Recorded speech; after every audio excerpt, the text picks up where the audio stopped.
औरतों के लिए सिर्फ एक ही दर्जी की दुकान थी। उसका मालिक राजू बहुत ही बदमाश किस्म का आदमी था।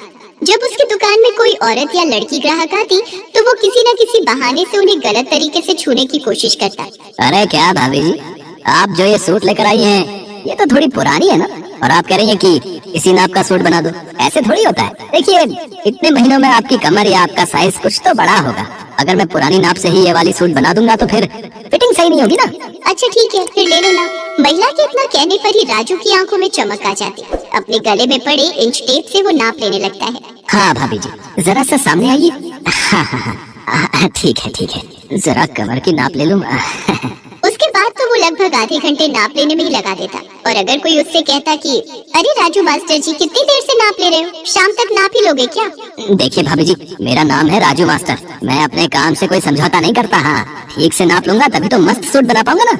अब उसकी इस बात पर कोई क्या ही उसे बोलता। बहरहाल औरत के जाने के बाद वो उस औरत के ख्याल में खो जाता। और क्या मस्त फिगर थी भाभी जी की। ओहो, इसके आगे तो सारी हीरोइनें फेल है यार। वाह ऊपर वाले, क्या किस्मत बनाई है तुमने मेरी। जरूर मैंने पिछले जन्म में कोई अच्छे कर्म किए होंगे जो आपने मुझे दर्जी बनाया। हे भगवान, बस एक ही प्रार्थना है कि अगले जन्म मुझे दर्जी ही कीजिए, ताकि मैं अलग अलग और खूबसूरत औरतों के नाप ले सकूं। राजू टेलर अपने काम की आड़ में औरतों के साथ छेड़छाड़ किया करता था। अब उसका प्रोफेशन ही ऐसा था कि लोगों को ज्यादा कुछ पता नहीं लगता। श्यामपुर में विनीता नाम की एक रिटायर्ड टीचर अपनी बेटी सिमी और बेटे विकास के साथ रहा करती थी। विकास की अभी कुछ दिनों पहले ही शर्मिला नाम की लड़की से शादी हुई थी। शर्मिला बहुत ही भोली लड़की थी। एक बार की बात है, सुबह का समय था। शर्मिला माथे पर घूंघट लिए अपनी सास के पास चाय लेकर गई। ये लीजिए माँ जी, आपकी चाय अदरक वाली। ये कहकर उसने चाय अपनी सास को दी। विनीता ने चाय ले ली तो शर्मिला वहाँ से जाने लगी। बहू, एक मिनट रुको, मुझे तुमसे कुछ बात करनी है। मुझसे कोई बात हो गई क्या माँ जी? अब चाय तो ठीक है ना? अरे तो इतना डरती क्यों है? मैं तेरी सास हूँ, कोई राक्षस थोड़ी ही हूँ जो तुझे खा जाऊंगी। और जहाँ तक रही चाय की बात, तो वो तो मैंने अभी तक पी ही नहीं है। ये कहकर उसने चाय की प्याली उठाई और चाय पीने लगी। चाय पीते ही, वाह, बहुत ही अच्छी चाय है, बिल्कुल तुम्हारे जैसी। अरे बहू, तुम खड़ी क्यों हो? तुम्हें कहा है ना मैंने बैठने के लिए, बैठो। जी माँ जी, कहिए आप मुझसे क्या बातें करना चाहती थी? तब शर्मिला की सास ने उससे कहा, शर्मिला बहू, तेरी शादी को लगभग 1.5 महीने हो गए। तू कब तक ये साड़ी और घूंघट में रहेगी? मैं समझी नहीं माँ जी। बहू, अब हमारी पीढ़ी की तो तुम हो नहीं कि घूंघट और साड़ी में ही हमेशा रहो। तुम आज की पीढ़ी हो, तुम सलवार सूट पहन सकती हो घर में। मैं कुछ नहीं बोलूंगी तुमको। पर माँ जी, मैं तो सलवार सूट लेकर आई ही नहीं। मुझे लगा कि शादी के बाद साड़ी में ही रहना होगा। भला ऐसा भी होता है क्या? उसके बाद विनीता ने अपनी बेटी सिमी को आवाज लगाई, सिमी, सिमी। सिमी उस समय कॉलेज जाने के लिए तैयार हो रही थी। माँ की पुकार सुनकर वो बाहर आई। हाँ मम्मी, क्या कह रही हो? कहीं जा रही हो क्या? क्या मम्मी, इस समय मैं कॉलेज जाती हूँ ना, पर आज तो संडे है ना। विनीता ने कैलेंडर की ओर देखते हुए कहा। तब सिमी कैलेंडर के पास गई और उसे पलटते हुए कहा, मम्मी, जनवरी खत्म हो गया है, ये फरवरी है, फरवरी, और आज शनिवार है। ओह, मैंने तो ध्यान ही नहीं दिया। अच्छा ये तो बोलो कि तुम मुझे बुला क्यों रही थी? सिमी बेटा, वो तुम्हारे पास 3-4 सूट के कपड़े पड़े हैं ना, जो पिछले महीने खरीदे थे। हाँ माँ, है तो। सुनो ना, वो तुम भाभी को दे दो, वो उसे राजू टेलर के पास जाकर सिलवा लेगी। तुम्हारी भाभी के पास एक भी सूट नहीं है। अच्छा माँ, मैं दे देती हूँ। सिमी ने सूट के कपड़े अपनी भाभी को दे दिए। सिमी कॉलेज चली गई। बहू सुनो, ये लो सूट का कपड़ा, इसे सिलवा लो। यहाँ से थोड़ी दूर पर राजू टेलर्स है, तुम उसके पास चली जाओ। मैं अकेली जाऊँ? हाँ बहू, चली जाओ ना। तुम्हें तो पता है ना मेरे घुटनों में कितना दर्द रहता है। अगर तुम्हारे साथ गई तो फिर 1 सप्ताह तक चलना फिरना सब हराम हो जाएगा।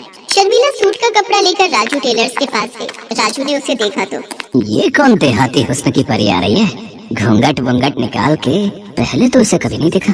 राजू टेलर शर्मिला को घूर घूर कर देख रहा था। उसे इस तरह घूरता देखकर शर्मिला झेप गई। तब राजू ने उससे पूछा, कहिए क्या सेवा करूं मैं आपकी भाभी जी?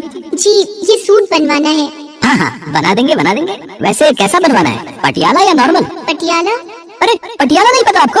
आजकल वो स्टाइल बहुत चलता है। मैं तो एक्सपर्ट हूँ पटियाला का। मेरे पास दूर दूर से लोग आते हैं पटियाला सूट सिलवाने। उसके बाद राजू टेलर ने शर्मिला को दुकान पर रखे कुछ सैंपल दिखाए। शर्मिला को वो पसंद आ गए। हाँ जी सही है, ऐसा ही बना दो मेरा। अरे ऐसा क्यों? इससे अच्छा बना देंगे आपका, लेकिन पहले आपको देना होगा। देना होगा? क्या देना होगा? अरे नाप देना होगा, नाप। बिना नाप मैं कैसे बनाऊंगा आपके लिए पटियाला सूट? उसके उसके बाद राजू शर्मिला का नाप लेने लगा। शर्मिला से बातों के क्रम में ही उसे पता लग गया था कि ये बहुत ही भोली टाइप की है, इसलिए उसने मन ही मन सोच लिया था कि आज तो इसका अच्छे से और बहुत देर नाप लूंगा, मजा आ जाएगा।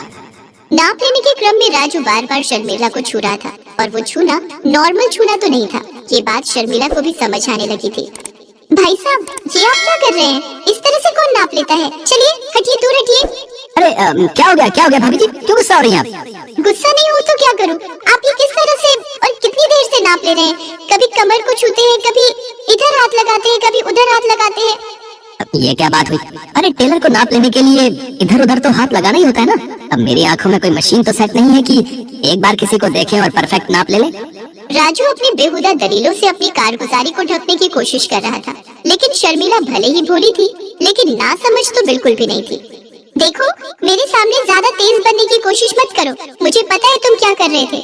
मैं चुपचाप सुना तो इसका ये मतलब नहीं है कि आप कुछ भी इल्जाम लगाओ। अरे मैं कोई नया टेलर नहीं बनाऊं, सालों से यहाँ काम करता हूँ। हाँ, और न जाने कितनी औरतों के सूट सिले मैंने, किसी ने इस तरह से मुझ पर इल्जाम नहीं लगाया जैसे आप लगा रही हैं। अगर आपको मुझसे सूट नहीं सिलवाना तो आप जा सकती हैं, लेकिन इस तरह के बेहुदा इल्जाम तो मत लगाइए मुझ पर। मैं बीवी बच्चों वाला आदमी हूँ। शर्मिला वहाँ से चली तो गई, लेकिन उसने अपनी सास को सारी बातें बताई। ये तुम क्या कह रही हो बहू? हाँ माँ जी, वो बहुत ही बदमाश दर्जी है, उसने नाप लेने की आड़ में मेरे साथ बदतमीजी की। माँ जी, मुझे तो वो शक्ल से ही बदमाश लगता है। अच्छा सुनो, सिम्मी को आने दो, फिर चलते हैं तीनों मिलकर उस बदमाश दर्जी की दुकान पर। सिम्मी के आने के बाद तीनों ने मिलकर एक प्लान बनाया। इस बार सिम्मी उस दर्जी की दुकान पर गई और सूट सिलवाने की बात कही। अपनी आदत से मजबूर राजू टेलर बेशर्मी के साथ सिम्मी की नाप लेने लगा, लेकिन इस बार उसकी सारी हरकत दूर छिपी उसकी भाभी ने रिकॉर्ड कर ली। फिर उन्होंने पुलिस को फोन कर वहाँ बुला लिया। थोड़ी देर में पुलिस वहाँ पहुँच गई। पुलिस को देखकर राजू टेलर के चेहरे का रंग उड़ गया। क्यों रे, तू ही है ना राजू टेलर? जी मैडम, मैं ही हूँ। कोई बात हो गई है क्या? उसके बात पर इंस्पेक्टर शशिकला ने उसे एक जोरदार तमाचा मारा और विनीता और शर्मिला द्वारा रिकॉर्ड किया वीडियो दिखाया। बेशर्म, यही करता है तू दुकान में अपनी? औरतों को क्या समझ रखा है तूने? चल तू थाने चल, इतने डंडे तुझे मारूंगी कि तेरी सारी बेशर्मी निकल जाएगी। इंस्पेक्टर शशिकला ने राजू टेलर को जेल भेज दिया। उस पर मुकदमा चला और उसे 5 साल की सजा हुई।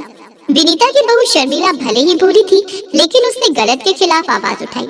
वो चुप नहीं रही। दोस्तों, आप सभी भी गलत के खिलाफ आवाज उठाइए, गलत से लड़िए, चुप नहीं बैठिए।